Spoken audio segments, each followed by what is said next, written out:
তারপরে দেখো একই রকম ভাবে আগে যেরকম গুণ করা হয়েছিল সেরকমই গুণ আছে, তাই তো? আগে কি করা হয়েছিল, কিছু শূন্যযুক্ত সংখ্যা দিয়ে গুণ দেখা হয়েছিল। এখানে এবার শূন্যযুক্ত সংখ্যা নেই, কিন্তু সেগুলোকে আমরা যেরকম ভাবে আগে গুণ করেছি শূন্যযুক্ত সংখ্যায় ভেঙে, অর্থাৎ স্থানীয় মানে ভেঙে সেই গুণগুলো করব। দেখো প্রথমে কি অঙ্ক আছে, একটি গাছে 112টি টগর ফুল ফুটেছে, প্রতি গাছে সমান সংখ্যক ফুল ফুটে থাকলে এইরকম 3টি গাছে মোট কতগুলি টগর ফুল ফুটবে। যখনই মোট থাকে তখন আমাদের কি করতে হয়, যোগ করতে হয়, তাই তো? এখানে দেখো একটা গাছে ফুলের সংখ্যা দেওয়া রয়েছে কত, 112। এরকম একই রকম বলেছে 3টা গাছে সমান সংখ্যক ফুল ফুটে রয়েছে। যখন এরকম সমান সংখ্যক সংখ্যার মোট বার করতে বলবে তখন সেটাকে আমরা যোগ না করে সহজে কি করব না, যোগের সহজ পদ্ধতি কি, যোগের সহজ পদ্ধতি গুণ। তখন সেটাকে আমরা গুণ করব, অর্থাৎ মোট থাকলে যোগ বা গুণ। গুণ কি পদ্ধতি না, যোগের সহজ পদ্ধতি। তাই মোট থাকলে যোগ বা গুণ যে কোনো একটা করতে হবে। এবার সেটাকে যোগ করতে হবে না গুণ করতে হবে সেটাকে আমাদেরকে অঙ্ক দেখে বুঝতে হবে। যদি কিছু আলাদা আলাদা সংখ্যা দেওয়া থাকে তাদের মোট বলে, তখন সেটাকে আমাদের কি করতে হবে, যেহেতু আলাদা সংখ্যা যোগ করতে হবে। আর যদি একই রকমের সংখ্যা থাকে তার মোট বার করতে বলে তখন সেটাকে আমাদেরকে কি করতে হবে, গুণ করতে হবে। মনে থাকবে? তাহলে এখানে আমাদেরকে সেরকম ভাবে গুণ করতে হবে। আগে দেখানো হয়েছে সেভাবে পরকে পর ভেঙে ভেঙে গুণ করো। 112 গুণিত 3 প্রথম পদ্ধতিতে কিভাবে করা হয়েছিল, ছকের সাহায্যে স্থানীয় মানে ভেঙে, তাই তো? তাহলে প্রথমে আমরা ছক আনবো। এখানে দেখো অঙ্কের সংখ্যা আছে 3 অঙ্কে, তাহলে আমাদেরকে কটা ঘর করতে হবে, 3টে ঘর করতে হবে।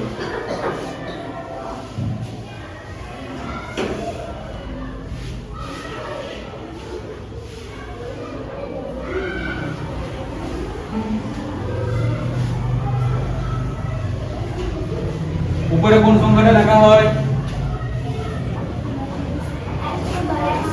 112। ওই সংখ্যাটা কি বলে, ওর নাম কি,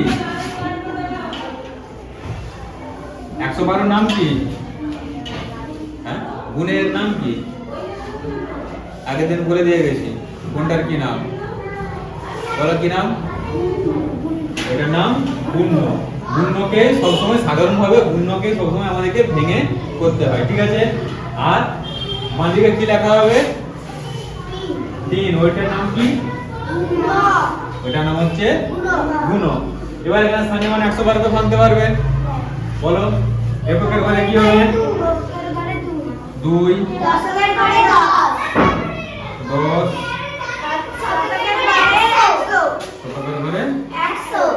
100 বলো। এবার কি করতে হবে, প্রত্যেকটা ঘরকে আমাদের এই সংখ্যাটা দিয়ে গুণ করতে হবে।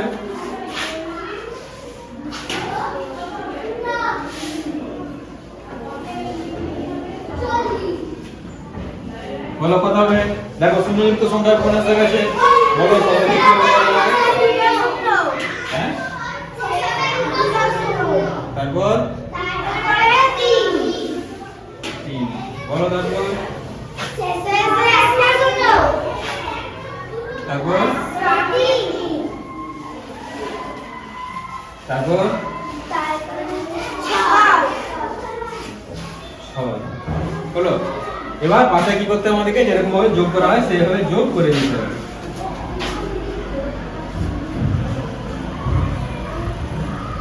সাজাও,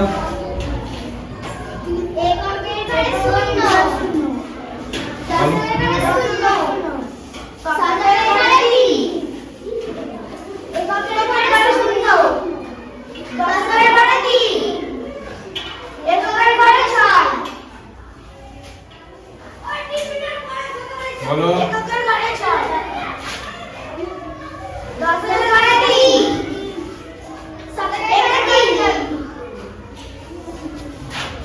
বলো। তাহলে এইটা আমাদের কি, মোট 3টে গাছের মোট টগর ফুলের সংখ্যা, অর্থাৎ আমাদের উত্তরটা এখানে বেরিয়ে গেছে, তাই তো? এবার যদি এটাকে দ্বিতীয় পদ্ধতিতে করা হয়, দ্বিতীয় পদ্ধতিতে এটা কিভাবে করা হয় না, স্থানীয় মানে সাজিয়ে, স্থানীয় এটা হলো স্থানীয় মানে ভেঙে, সেটা হবে কি স্থানীয় মানে সাজিয়ে। একই রকম ভাবে স্থানীয় মান লিখতে হবে,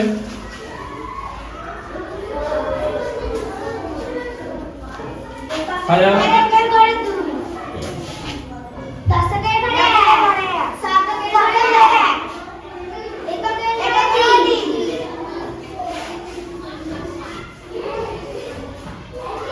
বলো কোন করো,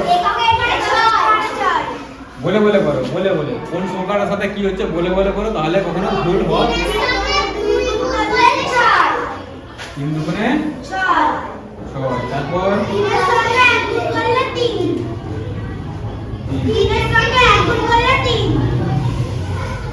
তাহলে এটা হয়ে গেল কি আমাদের দ্বিতীয় পদ্ধতি। দুটো পদ্ধতিতে দেখানো হলো। এবার শেষে কি করতে হবে না, একটা উত্তর লিখতে হবে। যখনই লেখা অঙ্ক দেওয়া থাকবে, লেখা অঙ্ককে করার একটা নির্দিষ্ট নিয়ম আছে। এইরকম প্রথমে আগে অঙ্কটাকে তুলতে হবে, যে অঙ্কটা বলা থাকবে প্রশ্ন আকারে সেটাকে আমাদেরকে প্রথমে এরকম একটা এইভাবে অঙ্কটা আগে তুলে দেখাতে হবে, যেটা কি করতে হবে। তারপর তার নিচে অঙ্কটাকে সমাধান করতে হবে, এটাকে বলা হয় সমাধান করা। সেটা যে কোনো পদ্ধতিতেই হোক, দুটো পদ্ধতি করতে বলা থাকে দুটো পদ্ধতি করবে, বা যে কোনো একটা পদ্ধতি যদি বলা থাকে সেই পদ্ধতিতে করলে এটা হলো কি সমাধান করা। এর নিচে অঙ্কটার উত্তর লিখতে হবে। যেই প্রশ্নটা করে আমাদেরকে অন্য অন্য বিষয়ের ক্ষেত্রে কি করতে হয়, বাংলা টাংলা যে কোনো বিষয়ে যখন প্রশ্ন করা হয় তখন আমাদেরকে সেটা পূর্ণ বাক্যে একটা উত্তর লিখতে হয়। সেই রকম অঙ্কের ক্ষেত্রে একই রকম, যখন আমাদেরকে এটা প্রশ্ন করেছে আমাদেরকে তার একটা উত্তর দিতে হবে। এটা কি করলাম, আমরা সমাধান করলাম। সেই সমাধানটার উত্তর কি বেরালো সেই উত্তরটাকে আমাদেরকে নিচে কথায় লিখে দেখাতে হবে।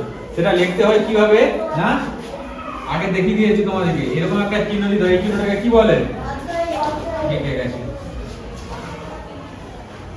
এই চিহ্নটাকে বলে অতএব।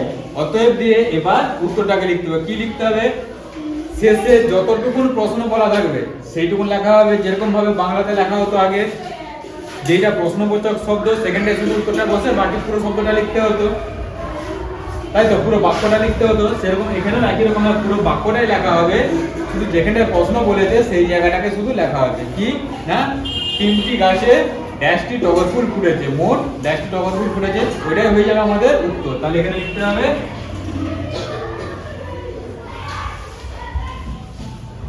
3টি গাছে মোট কতগুলি টগর ফুল ফুটেছে, উত্তর কত বেরিয়েছে আমাদের 336।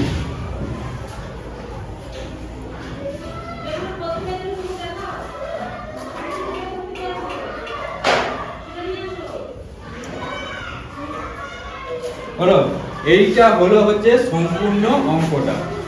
এর যদি কোনো অংশটা না লেখো সেই অংশটার নাম্বার বাদ হয়ে যাবে।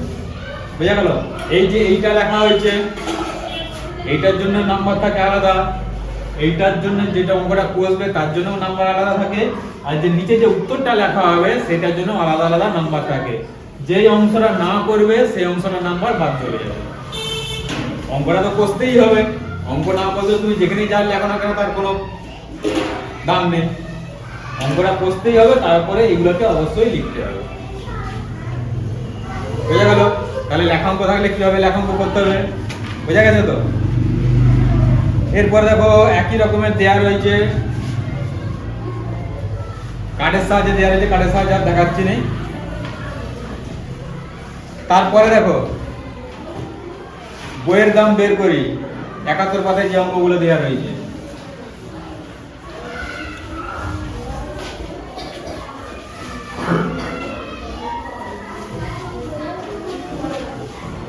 এখানে দেখো ছক আকারে দেওয়া রয়েছে। তোমাদের বেশিরভাগ প্রশ্নতে এরকম ছক আকারে দেওয়া থাকবে। যদি না দেওয়া থাকে তখন এইভাবে পরকে পর করতে হবে। বুঝা গেল? যদি ছক আকার দেওয়া থাকে ছকে শুধু নাম সংখ্যাগুলো বস করালেই হবে। দেখো প্রথমে অঙ্কটা যেরকম বলেছে, একটি তাকে বই আছে ড্যাশটি, তোমাদেরকে আগে ওখানে ছবিটা দেখে বইগুলোর সংখ্যা গুনতে হবে। কটা ছবিটা দেখো তো, কটা বই আছে দেখো তো ওখানে, 1 2 3 4 5 6। তাহলে যেভাবে লেখা আছে ওইভাবে ছক আকারে যদি দেওয়া থাকে ওইভাবে ছক আকারে করবে। তাহলে একটি তাকে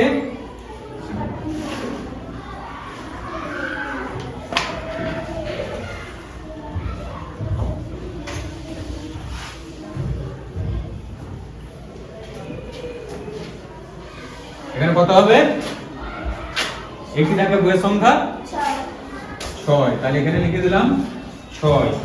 প্রতিটি বইয়ের দাম দেখো দেওয়া রয়েছে।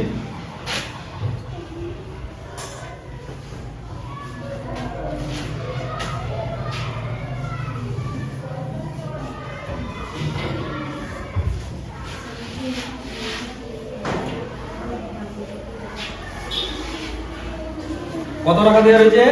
140 টাকা। এবার বলেছে এই বইয়ের মোট দাম কত? এই যে 6টা বই দেওয়া হয়েছে, 6টা বইয়ের মোট দাম কত? তাহলে কি করতে হবে আমাদেরকে? গুণ করতে হবে। প্রথমে দেখো এক লাইনের গুণ হিসাবে করে নিচে ছক আকারে দেওয়া রয়েছে, তাই তো?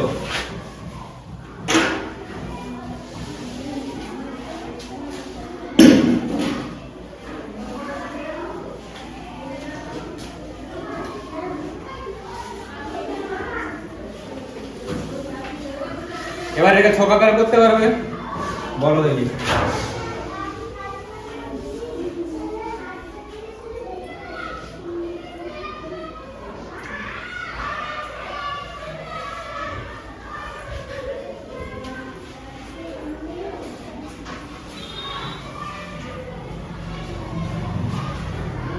আচ্ছা, তোমাদের বইয়ে দেখো দুটো ঘর করা রয়েছে, আমি কিন্তু 3টে ঘরই করে দিচ্ছি। দুটো ঘর কেন করা রয়েছে?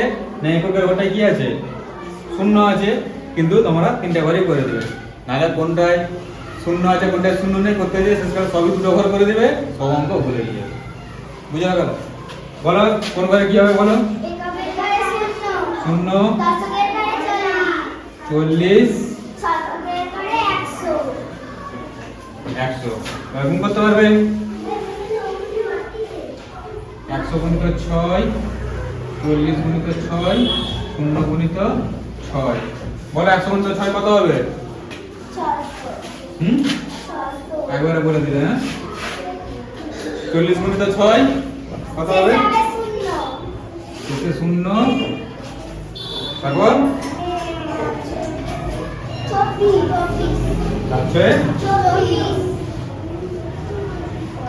তারপরে 6 একে 0 দিয়ে গুণ করলে, যে কোনো সংখ্যাকে 0 দিয়ে গুণ করলে কি হয়? শূন্যই হয়, তাই এখানে হবে 0। এবার নিচে দেখো তোমাদের একই রকম ভাবে তীরচিহ্ন দিয়ে পরকে পর লাইন আকারে গুণ করে দিয়েছি, এই যোগ করে দিয়েছি। এই সংখ্যাগুলোকে একই রকম ভাবে পরকে পর লাইন আকারে যোগ করে দিয়েছি। কত হবে? 600 যুক্ত 240 যুক্ত 0 সমান কত হবে? উত্তর বলো। শেষে 0,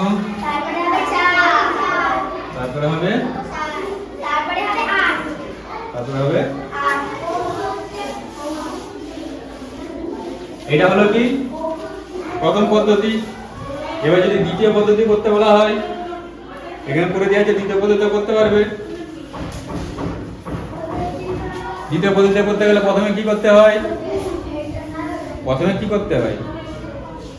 একক দশক করে স্থানীয় মানে সাজাতে হয়, তাই তো? অঙ্কের সংখ্যা আছে আমাদের 3 অঙ্কের সংখ্যা, তাই শতক পর্যন্ত নিতে হবে। সাজাও, বলো বলো।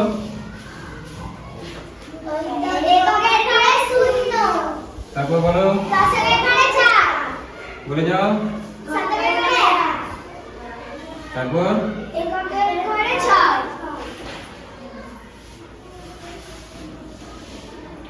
বলো, এবার গুণ করো।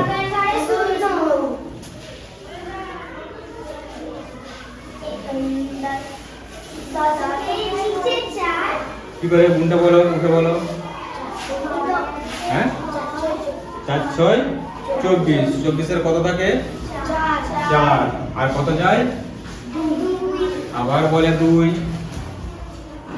24 2 10।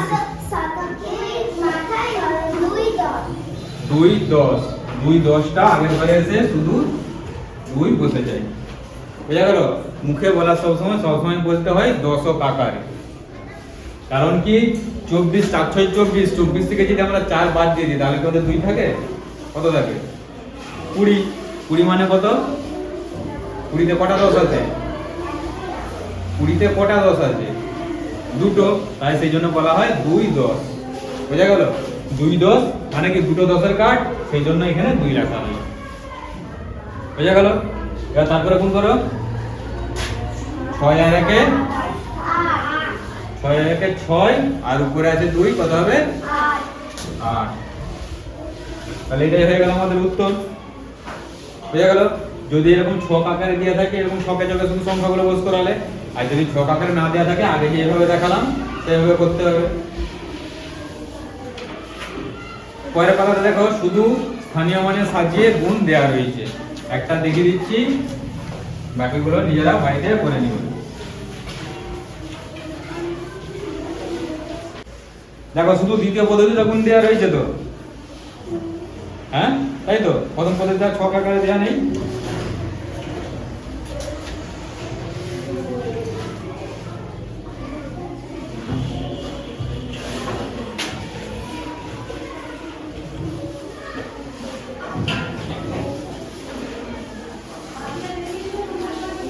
গুণ করো, প্রথমে কত করতে হবে?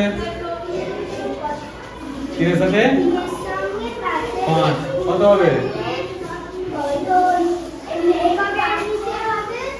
আগে গুণ করে বলো মুখে, 3 আর 5 গুণ করলে কত হয়? 15। 15 কত থাকে? 5। আর যাই কত আগের ঘরে? 1 10, তাই তো। তারপরে বলো বলো, 7 3 21, আর আছে কত আমাদের? 1, তাই তো। তাহলে 21 এর সাথে 1 যোগ করলে কত হবে? 22। 22 এর কত নামবে? 2। হাতে কত থাকে বা কত যায় আগের ঘরকে? 2 10। এটা এখানে 2 10 বা 2। এবার 3 আর 1 এ 3 কত রয়েছে? 2 কত হবে? 3 দিয়ে 5। ব্যাস, এটা আমাদের অঙ্ক হয়ে গেল। বুঝে গেল? এইরকম সবসময় পরিষ্কার করে ফাঁকা ফাঁকা করে লিখবে। একসাথে ঘেঁচাঘেঁচি করে গাছে কাছাকাছি লিখে দিলে গায়ে উপর দিকে উঠে গেলে অঙ্ক আর বোঝা যাবে। এরকম ফাঁকা ফাঁকা করে পরিষ্কার করে লিখবে। আর এইগুলোকে সবসময়, যেগুলোকে আগের ঘরে আনা হয় সবসময় স্থানীয় মানের উপরে লিখবে। মনে থাকবে? হয়ে যাবে এবার গুণ, ঠিক তো?